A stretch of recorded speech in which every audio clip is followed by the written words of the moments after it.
Assalamualaikum warahmatullahi wabarakatuh.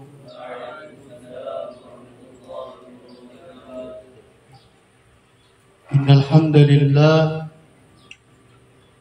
hamdalillahilladzi wakafa wassalamun ala ibadihi alladhina istafa. Wa nashhadu an la ilaha illallah wahdahu la syarika lah. Wa nashhadu anna Muhammadan abduhu wa rasuluhu wal wafa. Faqad qala Allah ta'ala fi kitabihil karim wa huwa asdaqul qailin. A'udzu billahi minasy syaithanir rajim. Qul in kuntum tuhibbunallaha fattabi'uni yuhibbukumullah wa yaghfir lakum dhunubakum wallahu ghafurur rahim. Faqad qala habibuna sallallahu alaihi wasallam, sayati 'alan nasi zamanun la yabqa minal islami illa ismuhu wala minal qur'ani illa rasmuhu. Sadaqallahul azim wa ballagha habibuna rasuluhul karim wa nahnu ala dhalika minasy syahidin wasyakirin.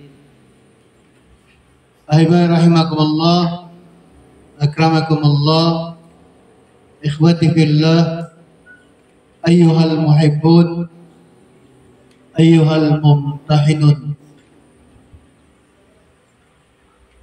Pengakuan cinta kepada baginda Rasulullah sallallahu alaihi wasallam telah disyaratkan di dalam Al-Quran, dan cinta kita hanya akan diterima oleh Allah Subhanahu wa taala kalau kita memenuhi syaratnya. Begitupun juga cinta kita kepada Allah, maka digantungkan cinta seorang hamba terhadap hamba yang paling dicintai oleh Allah Subhanahu wa taala. Sehingga di dalam Al-Quran telah dijelaskan, in kuntum tuhibbunallah, jikalau sekiranya kalian mengaku cinta kepada Allah. Rasul diperintahkan untuk menjelaskan kepada kita semua. Syaratnya adalah fattabi'uni, ikut kepada Rasulullah sallallahu alaihi wasallam. Yuhibbukumullah, barulah kemudian Allah Subhanahu wa taala akan mencintai kita. Dan ketika seseorang telah dicintai oleh Allah Subhanahu wa taala, wa yaghfir lakum dzunubakum. Ciri-ciri orang yang dicintai oleh Allah, Allah akan ampunkan dosa-dosanya. Dan tidak ada tempat bergantung kepada hamba yang benar cintanya kecuali hanya kepada Allah Subhanahu wa taala. Wallahu ghafurur rahim. Karena dialah Allah Subhanahu wa taala yang Maha Pengampun dengan segala kasih sayangnya. Maka kita dalam setiap kehidupan berusaha ingin ittiba. Karena itu syaratnya, fattabi'uni, ikutilah aku, kata Rasul. Apanya yang mau diikuti? Sehingga kajian kita kali ini adalah berusaha ingin mengenal Rasulullah sallallahu alaihi wasallam secara utuh. Membedakan antara hadis dengan sunnah. Sehingga seperti itu juga nanti yang akan kita jumpai di masyarakat. Pada saat seseorang melakukan satu amal, terkadang pertanyaan yang muncul adalah mana hadisnya?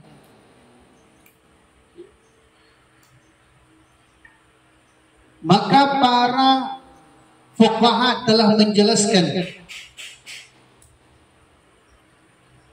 ma udifu ila Nabi sallallahu alaihi wasallam min qawlin au fi'lin au an takririn. Yang mau diikuti pada diri baginda sallallahu alaihi wasallam ini adalah ma'utifu ila Nabi sallallahu alaihi wasallam, apa-apa yang disandarkan kepada Rasul, min qaulin, daripada ucapannya. Maka ucapan baginda Rasulullah sallallahu alaihi wasallam kita akan temui, kita akan dapatkan di dalam kitab-kitab hadis. Itu pun dari sekian banyak kitab hadis. Ada yang dikatakan kutubus sittah, yang lebih besar lagi kutubut tis'ah. Berapa banyak hadis yang kemudian telah dinukilkan, telah diriwayatkan oleh para muhadditsin, menunjukkan betapa sempurnanya, paripurnanya kehidupan baginda Rasulullah sallallahu alaihi wasallam. Tetapi tidak semua yang ada di dalam kitab hadis adalah kehidupan Rasulullah sallallahu alaihi wasallam secara utuh. Karena keterangan tadi sudah menjelaskan min qaulin, sebenarnya di dalam kitab hadis ini baru satu bahagian, satu sendi daripada kehidupan baginda sallallahu alaihi wasallam. Masih ada dua persoalan, bahkan di dalam kitab sunnah dijelaskan sampai 3 persoalan yang belum termuat, belum termaktub, belum tertulis di dalam kitab hadis. Artinya ketika seseorang bertanya tentang satu kasus, satu persoalan, dia bilang mana hadisnya, berarti seolah-olah orang tersebut telah mendangkalkan tentang perbuatannya Rasul, tentang sikap diamnya Rasul. Ini yang bahaya. Maka yang paling baik ketika kita bertanya tentang suatu amal, ini sandarannya kemana?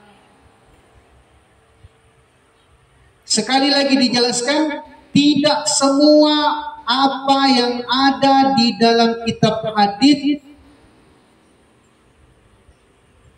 merangkum semua yang telah dilakukan oleh Rasul. Maka ada qaul yang kedua, min fi'lin, daripada perbuatannya baginda Rasulullah sallallahu alaihi wasallam. Dan persoalan ini adalah persoalan yang sangat mendasar juga. Kita tidak bisa mengabaikan apa yang dibuat oleh baginda sallallahu alaihi wasallam. Ma yantiqu anil hawa in huwa illa wahyu yuha. Kenapa? Karena beliau sallallahu alaihi wasallam di dalam berbuat, tidaklah perbuatannya Rasul itu kecuali wahyu, kecuali bimbingan daripada Allah Subhanahu wa taala.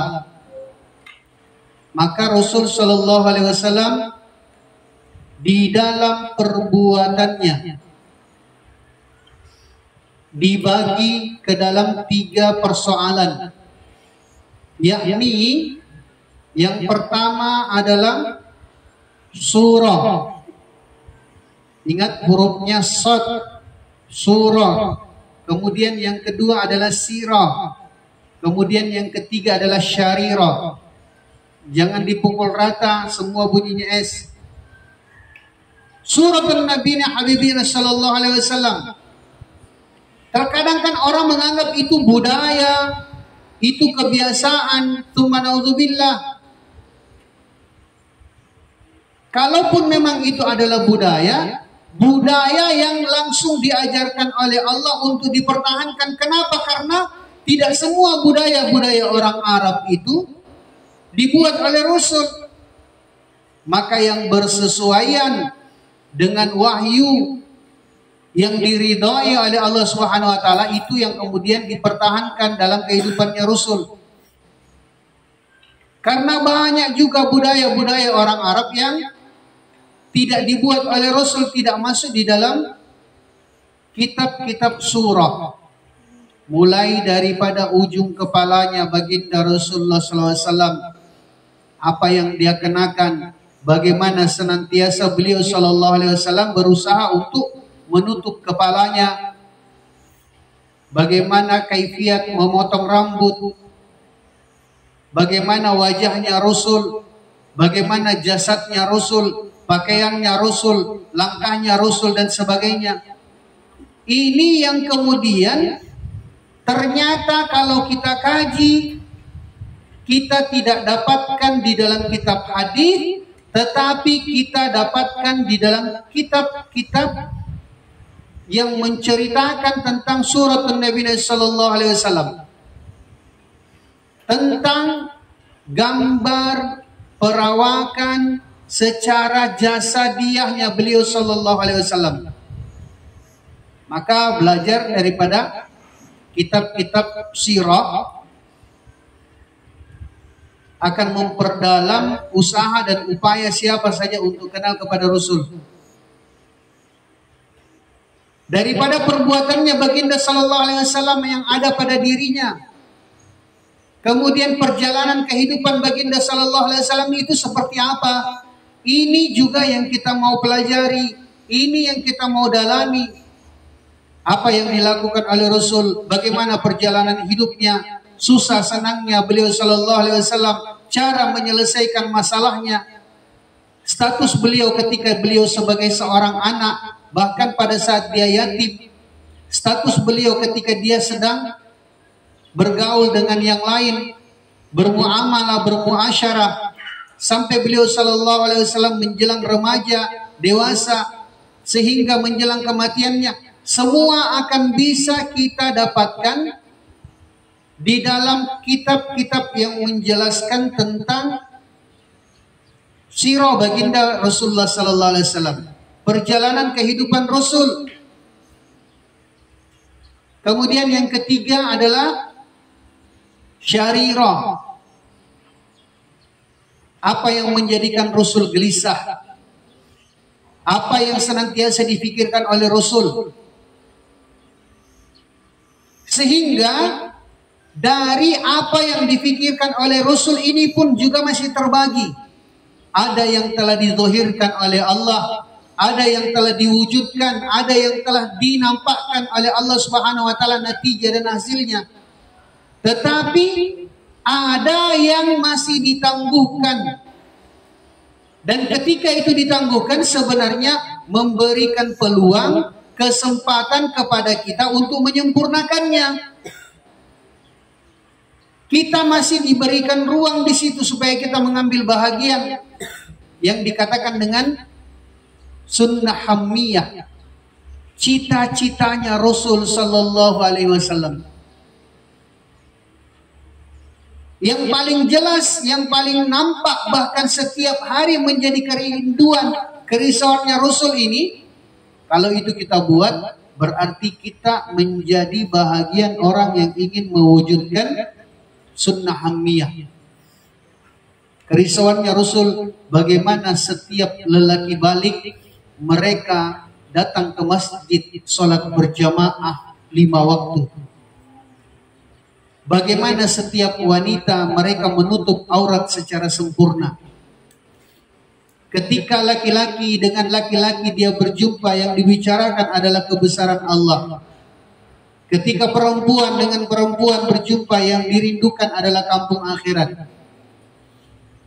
Ini adalah kerinduannya Rasulullah, hammiyahnya baginda Rasulullah sallallahu alaihi wasallam, yang harus juga masih menjadi kerisauan kita, masih menjadi usaha dan upaya bagi kita semua untuk mewujudkannya. Tingkatan yang ketiga daripada perjalanan kehidupan Rasul yang kita mau jadikan iktiba adalah an-takririyah, sikap diamnya Rasul. Ini yang lebih dalam, ini yang lebih detail lagi penjelasannya. Sesuatu yang tidak kita dapatkan di dalam kitab hadis.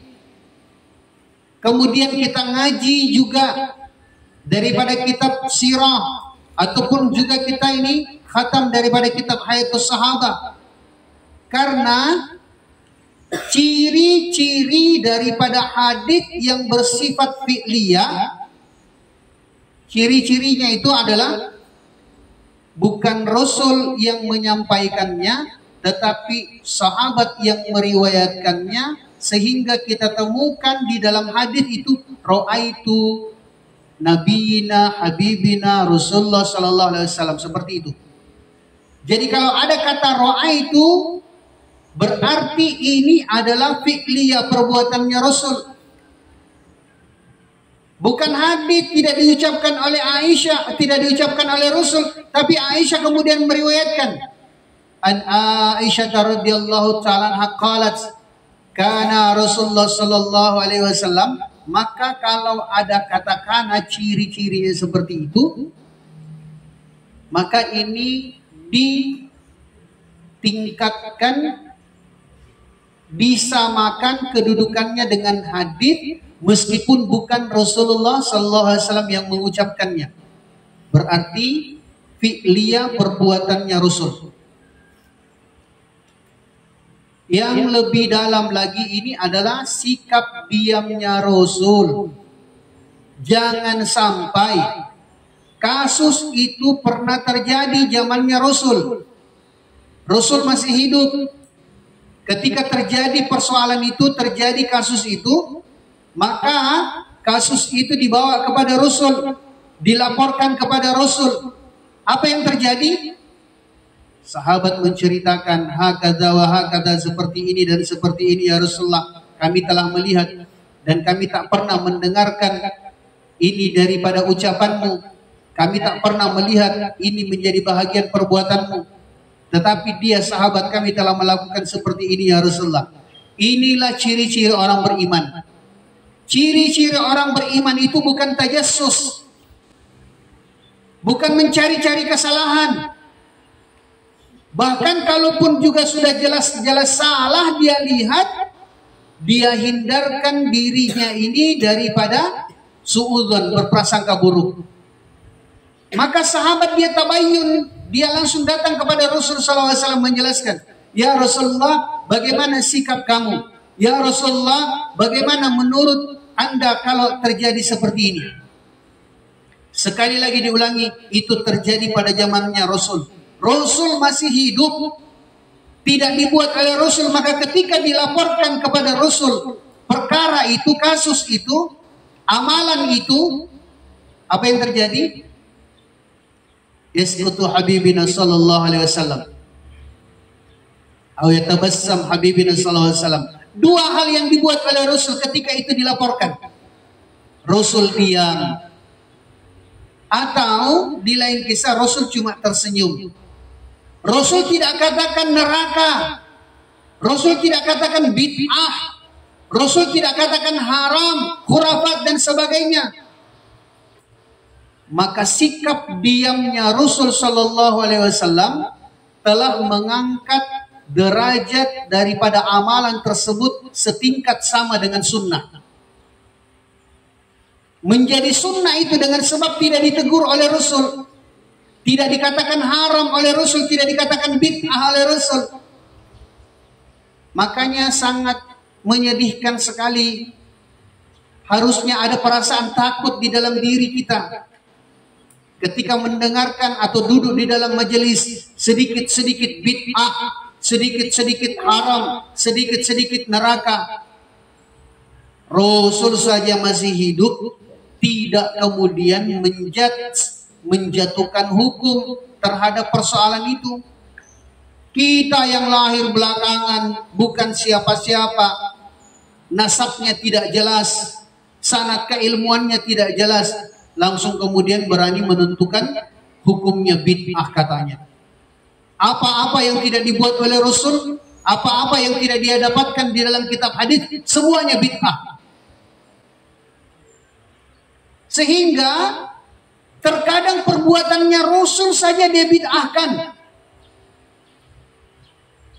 Jangankan sikap diamnya Rasul, kalau seseorang dia tidak ngaji kitab sirah, dia tidak ngaji tentang hayatus sahabat, dia tidak kemudian mengkaji lebih dalam lagi apa yang disampaikan oleh para sahabat radhiyallahu ta'ala anhum tentang baginda Rasulullah SAW, ini yang berbahaya. Maka Masya Allah, penting sama-sama untuk kita menjaga diri kita, menjaga lisan kita. Tajassus itu adalah mencari-cari keburukan orang. Bagus kan orang kalau sudah ke masjid, alhamdulillah. Tak usah lagi kemudian dicari-cari keburukannya. Kalaupun kita menemukan keburukannya, maka kita adakan pendekatan persuasif dengannya. Kenalan dulu, kita berusaha untuk mengambil hatinya. Maulana Qasim Quraisy beliau katakan, ambil hatinya saudara kalian. Allah baina qulubihim, sehingga kemudian Allah satukan hati kalian. Mereka orang yang baru hijrah, mereka orang yang baru taubat, mereka orang yang baru belajar agama. Dengan segala kekurangannya, maka kita datang hadir di sisinya, beritahu agama itu seperti ini, sunnah baginda Rasulullah SAW itu seperti ini. Sehingga dengan demikian setiap orang tidak akan merasa terbebani dengan agama. Kan itu yang terjadi hari ini.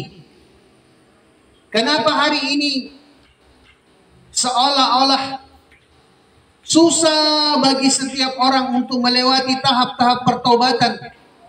Karena mereka diperhadapkan dengan hukum-hukum yang memberatkan mereka. Tidak melihat keadaan seseorang itu. Oh, ini dia berangkatnya dari mana, latar belakangnya seperti apa. Tidak bisa kemudian disamakan orang yang sejak kecil dia sudah mondok, sampai kemudian dia sudah 30-40 tahun di dalam kajian Islam. Lihat orang yang baru hijrah langsung kemudian ditabrak. Lihat orang yang baru belajar agama, baru belajar melafazkan Quran, langsung kemudian dikucilkan, langsung kemudian dilecehkan. Tsumma naudzubillah. Maka kita ingat pesan guru kita Kiai Haji Uzairan At-Taifuri, beliau jelaskan, kalau kita benar di dalam kerisauan, maka lisan kita ini akan menjadikan seseorang itu semakin hari semakin dekat dengan Allah. Kalau kerisauan kita itu tidak benar, hati-hati. Jangan sampai malah dengan sebab kita orang-orang malah menjauh daripada Allah Subhanahu wa taala. Maka apa yang kita lihat, keadaan, kenyataan di sekitar kita, kita mau sikapi dengan hikmah. Harus selalu diulang karena ini adalah anugerah daripada Allah. Bahwasanya Allah Subhanahu wa taala hanya akan memilih, yu'tal hikmata man yasha. Orang-orang yang dipilih oleh Allah, yang dikehendaki oleh Allah, dia akan diberikan hikmah. Maka kalau ada mayyasya di situ yang dikehendaki oleh Allah, selalu kita minta, ya Allah, masukkan kami ke dalam golongan orang-orang yang pantas untuk Engkau kehendaki mendapatkan hikmah, untuk menjadi hikmah di tengah-tengah umat. Wa may yu'tal hikmah, maka barang siapa yang sudah diajarkan oleh Allah Subhanahu wa taala langsung dari sisi Allah. Ilmu tentang hikmah ini adalah ilmu yang langsung dari sisi Allah. Mayyu'tal hikmah, maka barang siapa yang telah diberikan oleh Allah hikmah, pandangan matanya itu sejuk, tidak melototin orang, lisannya itu sejuk, tidak mencaci maki, senyum dan sebagainya kepada umat. Bagaimana kemudian kita bisa mengatakan cinta kepada Rasul Sementara tidak ada senyum kepada umat, melotot kepada umat, bahkan kemudian tidak mau salam lagi. Tsumma na'udzubillah. Sangat mengerikan doktrin-doktrin yang kemudian sebenarnya menggelincirkan umat ini. Ketika saya jadi imam sholat, terkadang saya melihat ini mahasiswa, dia kuliah di mana? Kuliah di teknik. Tapi dia mendapatkan doktrin yang keliru. Mungkin pernah atau sering duduk di dalam majelis-majelis yang tidak hikmah, sehingga dia katakan tidak ada itu dalilnya doa berjamaah. Tsumma na'udzubillah. Sampai-sampai dia sendiri tidak tahu berdoa dan dia tidak mau ikut berdoa. Ini posisinya di mana? Posisinya dia ini masuk ke dalam golongan orang-orang yang sombong. Sehingga ketika selesai salam langsung beranjak lalu dan pergi. Maka orang-orang yang sombong seperti ini justru jauh lebih membahayakan dirinya sendiri. Karena Rasul sallallahu alaihi wasallam telah menjelaskan, lam yadkhulul jannah man kana fi qalbihi mithqala dzarratin min kibr. Ternyata kalau seseorang tidak paham sunnah, ternyata kalau seseorang tidak membawa kehidupan Rasul, perbuatannya Rasul, sikap diamnya Rasul untuk dikaji dan didalami dalam kehidupannya, maka ini yang akan menggelincirkan dia. Kenapa? Karena dia akan angkuh di dalam beragama. Akan datang perasaan sombong dalam dirinya. Kalau orang sudah sombong, apa bedanya coba dengan iblis? Kan begitu. Jangan katakan iblis itu goblok, iblis itu cerdas. Dianugerahkan, diberikan oleh Allah Subhanahu wa taala kecerdasan yang sangat luar biasa. Sampai-sampai malaikat belum tahu bagaimana cara bertasbih kepada Allah, iblis yang ajar. Malaikat belum tahu bagaimana memuji mengagungkan Allah, yang iblis yang ajar. Malaikat belum tahu bagaimana kemudian untuk menyatakan ketidakberdayaannya di hadapan Allah. Iblis mengajarkan. Tapi apa yang terjadi? Ujian dalam kehidupan adalah sesuatu yang pasti. Allah uji daripada iblis, ingin dilihat dia. Jangan sampai kecerdasan yang dianugerahkan oleh Allah kemudian mendatangkan kesombongan pada dirinya. Terlalu main logikanya, terlalu main otaknya, terlalu main pikirannya. Saking seperti itunya iblis, waktu dia ingin diuji oleh Allah, dia kan ternyata bahkan berani membentak Allah. Fasjud li Adam. Maka kemudian dia tidak mau. Ngapain saya mau sujud kepada Adam? Ana khairum minhu. Aku itu lebih baik daripada Adam. Khalaqtani min nar wa khalaqtahu min tin min turab. Menganggap dirinya lebih mulia, menganggap dirinya lebih hebat, menganggap dirinya lebih. Maka perasaan lebih itulah yang telah menggelincirkan daripada iblis. Sehingga tidak ada artinya kecerdasan yang dia miliki. Tidak ada artinya semua pengorbanan yang telah dia lakukan. Dengan sebab kesombongan yang telah menggelincirkan dia. Dan ciri-ciri orang yang sudah masuk hakikat sunnah dalam dirinya, ciri-cirinya ini adalah akan datang di dalam hatinya sifat tawadhu. Akan datang di dalam dirinya perasaan cinta kepada umat, sayang kepada umat, sehingga kemudian dia berusaha senantiasa untuk menangis, berdoa kepada Allah, berharap bagaimana agar supaya Allah Subhanahu wa taala kelak pantaskan dirinya dan orang yang di sekitarnya ini untuk bisa berjumpa dengan baginda sallallahu alaihi wasallam, mendapatkan syafaat beliau sallallahu alaihi wasallam. Bukan mau masuk surga sendiri, bukan kelompoknya saja yang masuk surga. Sehingga karena kelirunya dia katakan yang tidak masuk dalam aliran kita, yang tidak duduk dalam pengajian kita, yang tidak bersama dengan halaqah kita, dia ini adalah orang yang sesat. Subhanallah.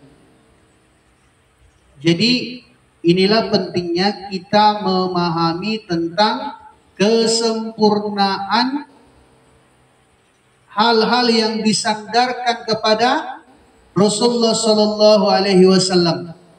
Mulai daripada qaulnya, ucapannya dalam kitab hadits, fiilnya, perbuatannya dalam kitab sirah dan hayatus sahabat, dan takririyahnya, sikap diamnya baginda Rasulullah sallallahu alaihi wasallam. Semoga tausiah yang singkat, pengajian yang singkat ini bisa kemudian menjadi awal untuk menjernihkan pemahaman kita tentang ittiba, mengikut kepada Rasulullah sallallahu alaihi wasallam. Dan yang paling penting lagi adalah menjadi kebaikan bagi orang-orang yang ada di sekitar kita. Wallahu a'lam bishawab. Al-haqqu min rabbik fala takunanna minal mumtarin.